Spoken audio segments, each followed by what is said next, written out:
ভিক্ষে কইরা তারে তারে ভিক্ষে কইরা রাস্তায় বসে খাবে। অবশ্যই তাই। এই মিয়া ভিক্ষে করা ভালো না। কেন? ভিক্ষে করলে পুরা পান দিয়ে খাওয়া যায় না। হ্যাঁ, ভিক্ষার সাথে পোলাপানের সম্পর্ক কি? ওই কদিন নিবাই বলবে না। এই ব্যাপারটা মনে করো যে আমার মেয়ে আর উনার স্বভাব কি হইলো? বিয়ে ঠিক হয়েছে। আচ্ছা, হঠাৎ করে উড়ে ফিরে জানুয়ারি খাবে যাইছে কইল যে রে খাওয়ালের বাপ কি কাম করে, খালি যদি দয়া করে কয় ওইলো ভিক্ষা করে খা। আরে ওই বিয়ে কি হবি? হবে না? ভিক্ষা করবো না।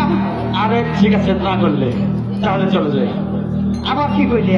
কি বলেছি? ওই যে কইলে পরের মারে মা কইয়া এ পরান দেবে। এটা বলতে হবে। ওরে সুখসাইজের কথা শুনছাও? কেন? তারপরের মারে মা কইয়া এই মিয়া এই লোককে কি বলে?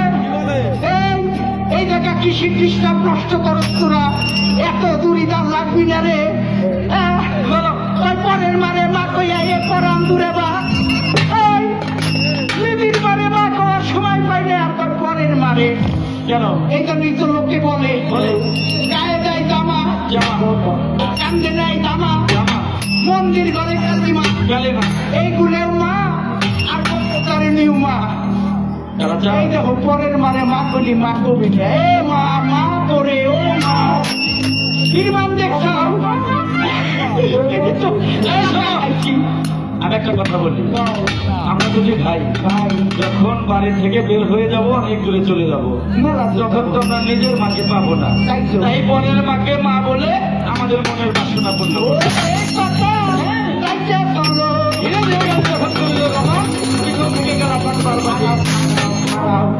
তুমি যে আল্লাহর নামে ফকির হবে, হ্যাঁ, এমন কি গুণ তোমার মধ্যে আছে জানিয়ে তুমি ফকির হবে?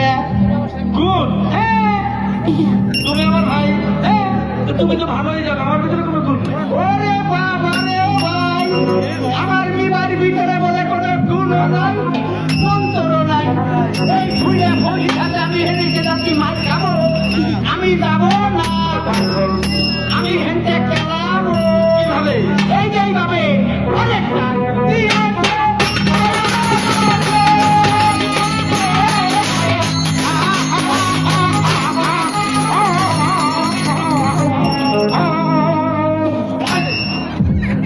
আমার ওখানে কি হয়েছে? কত বড় খারাপের খারাপ। কি হয়েছে? আরে খালি ভাই টানে টানে কে কে কে? এই যে ও তোমাকে টান দিয়েছে? হ্যাঁ, আরে না, তা আমি তোমাকে টান দিয়েছি। তুমি টান চাও কে? তুমি কোথায় যাচ্ছিলে? তারই গাই কেন? তোমার ভিতরে কোনো নাই, মন্ত্র নাই। কে বলেছে আমার মধ্যে গুণ নেই? তুমি তো কইলে